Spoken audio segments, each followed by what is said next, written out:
Doctor Babasaheb Ambedkar विधी महाविद्यालयाच्या शताब्दी समारोहामध्ये नुकतंच ज्यांचं मनोगत आपण ऐकलं ते आपल्या सर्वांचे लाडके आणि भारताचे मंत्री माननीय नितीनजी गडकरी, मंचावर उपस्थित असलेले राष्ट्रसंत तुकडोजी महाराज नागपूर विद्यापीठाचे कुलगुरू प्रशांत बुकारेजी, माजी न्यायमूर्ती आदरणीय विकासजी शिरपूरकर, माझे सहकारी राज्यमंत्री आशिषजी जयस्वाल, इंद्रनीलजी राईक, मंचावर उपस्थित असलेले श्री राजेंद्रजी काकडे, राजूजी हिवसे, डॉक्टर समयजी बनसोड, महाविद्यालयाचे प्राचार्य रविशंकरजी मोर, वामनजी तुर्के, या ठिकाणी या सभागृहामध्ये उपस्थित असलेले सन्माननीय न्यायमूर्ती, सर्व ज्येष्ठ आणि प्रथितयश विधिज्ञ आणि उपस्थित सर्व प्राध्यापक आणि विद्यार्थी भगिनी आणि बंधूंनो, मला अतिशय आनंद आहे की आज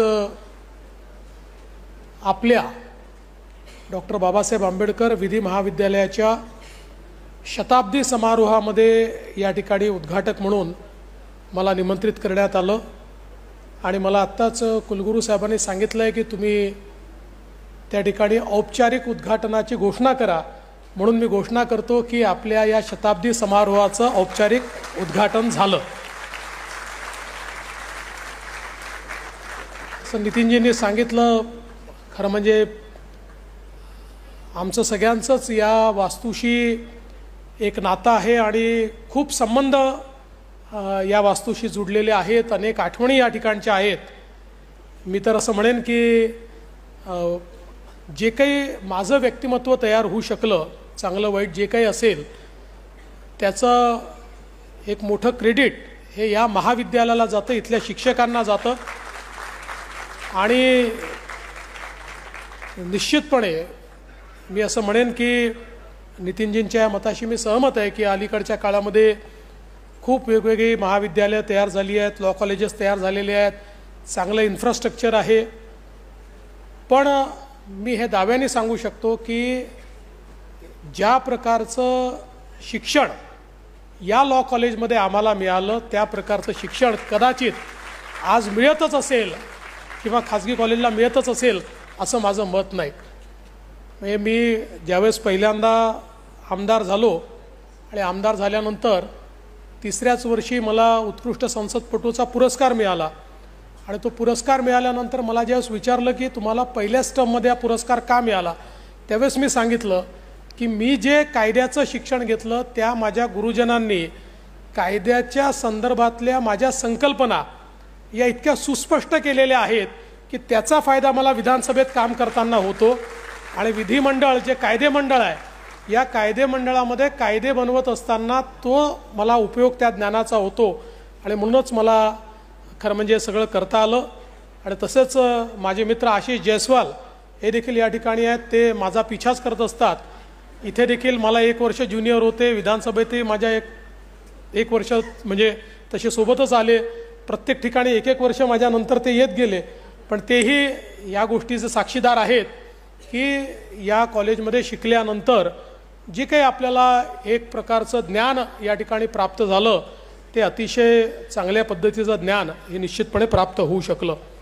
खरं तर या महाविद्यालयाच्या माजी विद्यार्थ्यांच्याबद्दल या ठिकाणी बोललं गेलं. देशाचे पंतप्रधान असतील, सरन्यायाधीश असतील, विविध न्यायाधीश असतील, मंत्री असतील, मुख्यमंत्री असतील, वेगवेगळ्या क्षेत्रात प्रथितयश लोक हे या महाविद्यालयाने तयार केले.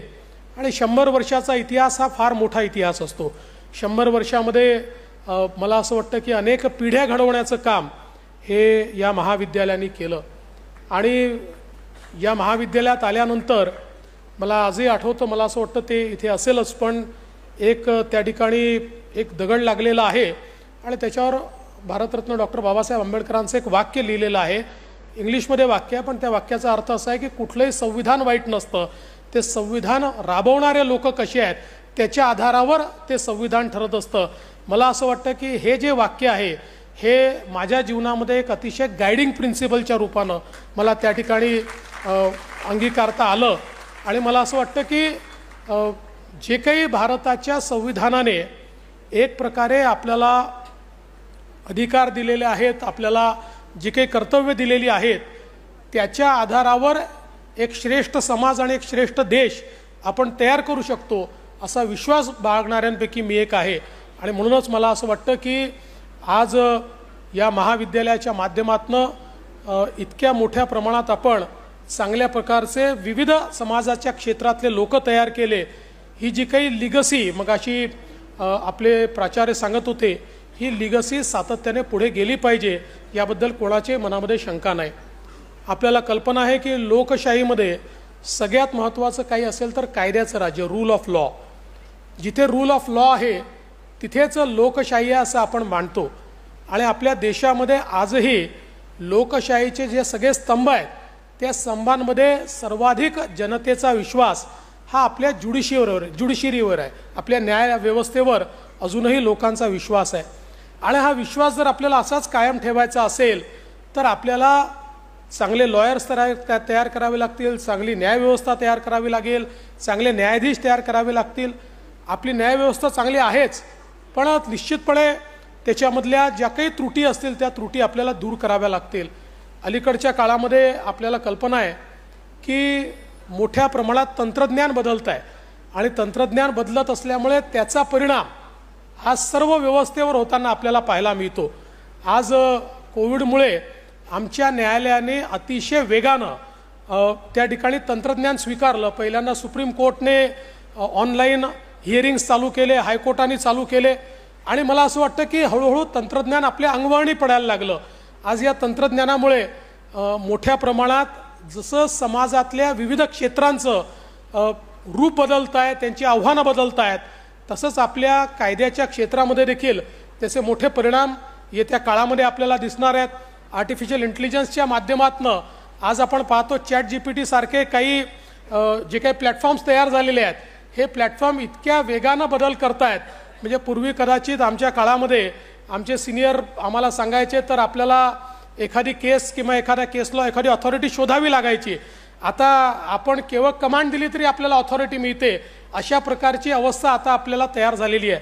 पण ही जरी अवस्था असली आणि तंत्रज्ञानाने कितीही प्रगती केली तरी देखील मला असं वाटतं की शेवटी हे जे तंत्रज्ञान आहे हे तंत्रज्ञान आपल्याला सर्वांना स्वीकारलं पाहिजे. कारण कुठलंही तंत्रज्ञान हे एखाद्या घोड्यासारखं असतं. घोड्यावर मान त्या ठिकाणी मांडून आपल्याला वेगानं जसं धावता येतं तसंच जीवनामध्ये तंत्रज्ञान जर आपण स्वीकारलं तर त्या तंत्रज्ञानावर स्वार होऊन आपल्याला अधिक वेगानं अधिक गतिशीलतेनं काम करता येतं.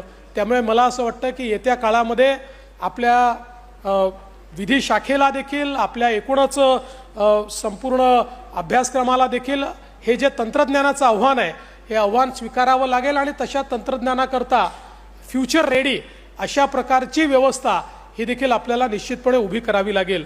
आज या निमित्ताने खरं म्हणजे मला या गोष्टीचा आनंद आहे की मुख्यमंत्री असताना 3 नॅशनल लॉ स्कूल आपण महाराष्ट्रामध्ये सुरू करण्याचा निर्णय केला. त्यातली शिरपूरकर साहेब आहेत, त्यांनी पुढाकार घेतला. नागपूरची लॉ स्कूल आणि संभाजीनगरची लॉ स्कूल आपण अतिशय चांगल्या प्रकारे त्याचे इन्फ्रास्ट्रक्चर तयार केलं. त्याच्या इन्फ्रास्ट्रक्चरच्या उद्घाटनाला गेलो असताना मला थोडा हेवा देखील वाटला की आपल्याला अशा सुंदर वास्तूमध्ये का शिकता आलं नाही. पण कदाचित त्या काळची आमची ही वास्तू देखील चांगलीच होती, ती काही वाईट नव्हती. पण अलीकडच्या काळामध्ये इन्फ्रास्ट्रक्चर हे अतिशय सुंदर आहे. पण मला असं वाटतं की ती जी काही एक इच्छा होती की आपण अशा चांगल्या वास्तूमध्ये का शिकू शकलो नाही, जरी आम्ही शिकू शकलो नाही तरी आपली ही पिढी आणि पुढची पिढी त्याच्यात शिकू शकली पाहिजे. याकरता डॉक्टर बाबासाहेब आंबेडकर विधी महाविद्यालयाला एक अतिशय चांगली नवीन वास्तू देण्याचा आराखडा हा आमच्या आर्किटेक्ट हबीब यांनी तयार केला आहे. तो आराखडा कुलगुरूंनी आणि प्राचार्यांनी या ठिकाणी मांडलेला आहे. आणि मी आज आपल्याला आश्वस्त करतो की निश्चितपणे ही नवीन इमारत या ठिकाणी बांधण्याकरता त्याला जे काही लागेल त्या सगळी मदत ही महाराष्ट्र सरकारच्या माध्यमातून आम्ही देऊ. आणि माझं तर तुम्हाला अशी विनंती असणार आहे प्राचार्य महोदय आणि कुलगुरू महोदय की आपण हा संकल्प करा की 3-3.5 वर्षामध्ये आपल्याला ही इमारत बांधून काढता आली पाहिजे. आम्ही कुठेही त्याच्यामध्ये निधीची कमतरता पडू देणार नाही, पण चांगल्या पद्धतीची 3-3.5 वर्षात जर इमारत आपण बांधू शकलो तर सेंटनरी इयरमध्ये आपण जो संकल्प केलेला आहे, माझं तर मत असं आहे की या सेंटनरी इयरमध्येच आपण याचं भूमिपूजन केलं पाहिजे आणि याचं काम देखील आपण सुरू केलं पाहिजे. अतिशय चांगली आणि माझी आर्किटेक्ट हबीब यांना देखील विनंती आहे की तुम्ही चांगलंच काम करता, पण तुम्ही जसं या ठिकाणी दाखवलेलं आहे तशीच इमारत ही या ठिकाणी झाली पाहिजे हे देखील एन्श्युअर करण्याचं काम आपण करावं, जेणेकरून पुढच्या काळामध्ये आमचं जे कॉलेज आहे, म्हणजे माझं जिथे किंवा आम्ही सगळे ज्या ठिकाणी शिकलो त्या कॉलेजमध्ये आल्यानंतर तिथेही आताच्या परिस्थितीला साजेशी अशा प्रकारची इमारत ही त्या ठिकाणी राहील. पण त्याचवेळी मला आशिष जयस्वालाने सांगितलं की तुम्ही इमारत जर जाहीर करणार असाल तर त्यांना विनंती करा की जी जुनी बिल्डिंग आहे या जुन्या बिल्डिंगचे मॉडेल वगैरे तयार करून ठेवा, कारण आमच्या सगळ्यांच्या भावना या बिल्डिंगशी जुडलेल्या आहेत. समोर बसलेल्या अनेकांच्या भावना या बिल्डिंगशी जुडलेल्या आहेत. या बिल्डिंगमध्ये अनेक वर्ष त्या ठिकाणी क्लासेस आम्ही अटेंड केलेले आहेत. मागच्या बाजूला एक समोसेवाला होता, त्याची उधारी आम्ही दिलेली आहे. समोरच्या बाजूला एक समोसेवाला होता, त्याची उधारी आम्ही पूर्ण दिलेली आहे. आणि मिश्राजीचं कॅन्टीन होतं, त्याची पण उधारी आम्ही दिलेली आहे. आणि आपलं जे युनिव्हर्सिटीचं हॉस्टेल आहे या हॉस्टेलमध्ये अनेक दिवस आम्ही घालवलेले आहेत. त्यामुळे आमच्या अनेक आठवणी या ठिकाणी ज्या आहेत त्या आठवणी या इथे आल्यानंतर ताज्या राहिल्या पाहिजे. आपण असं म्हणतो की पुण्य पुरातन आणि नित्य नूतन, तशा प्रकारचं जुनं जतन करायचं आणि नवीन निर्माण करायचं. अशा प्रकारचं नवीन निर्माण हे आपण निश्चितपणे या ठिकाणी करू. आणि मला विश्वास आहे की आमचं हे महाविद्यालय, ज्या महाविद्यालयाने अनेक प्रथितयश अशा प्रकारचे आपले यशस्वी स्टुडंट्स हे समाजाच्या विविध क्षेत्रांमध्ये दिलेले आहेत, यापुढे देखील ही लिगसी अशीच कंटिन्यू राहील. यापुढे देखील समाजातल्या विविध क्षेत्रात चांगले विद्यार्थी आपण द्याल. आणि एक महत्त्वाची गोष्ट जी प्राचार्यांनी या ठिकाणी सांगितली की आपल्याला केवळ प्रथितयश अशा प्रकारचे लॉयर्स तयार करायचे नाही आहेत, तर कुठेतरी समाजाबद्दल एक आपलं दायित्व समजून घेणारे, सामाजिक दायित्व समजून घेणारे अशा प्रकारचे लॉयर्स देखील आपल्याला तयार करायचे आहेत. आज आपण पाहतोय देश वेगानं प्रगती करतोय. आपण 5वी सगळ्यात मोठी अर्थव्यवस्था आहोत, लवकरच 3री सर्वात मोठी अर्थव्यवस्था आपण बनणार आहोत. पण ही अर्थव्यवस्थेची जी वाटचाल आहे या वाटचालीमध्ये पुन्हा एकदा सगळ्यात महत्त्वाचं जर काही असेल तर एखादा इन्व्हेस्टर जेव्हा येतो, तो इन्व्हेस्टर आल्यानंतर एखाद्या देशामध्ये इन्व्हेस्ट करत असताना त्या देशामध्ये डिस्प्यूट रिझोल्युशनची मेकॅनिझम काय आहे, ती किती इफेक्टिव्ह आहे आणि ती किती अनबायस्ड आहे, याच्या आधारावर आंतरराष्ट्रीय इन्व्हेस्टर हा इन्व्हेस्टमेंट करत असतो. त्यामुळे आपल्याला देखील तशा प्रकारची रोबस्ट व्यवस्था ही आपल्या देशात तयार करावी लागेल की ज्यातनं हा संकेत आपल्याला देता येईल की आमच्याकडे डिस्प्यूट रिझोल्युशन हे फास्ट होतं, ते अनबायस्ड होतं. आणि मला असं वाटतं हे जर आपण करू शकलो तर केवळ 3रीच नाही तर माननीय पंतप्रधानांच्या नेतृत्वात आपल्याला विकसित भारत जो घडवायचा आहे त्याच्याकडे देखील आपण वाटचाल करू. पण या वाटचालीमध्ये आमच्या विधी शिक्षणाचा अतिशय महत्त्वाचा रोल आहे. तो रोल या ठिकाणी पार पाडत असताना एक त्याच्यामध्ये महत्त्वाचा वाटा या आमच्या विधी महाविद्यालयाचा असेल हा विश्वास मी व्यक्त करतो.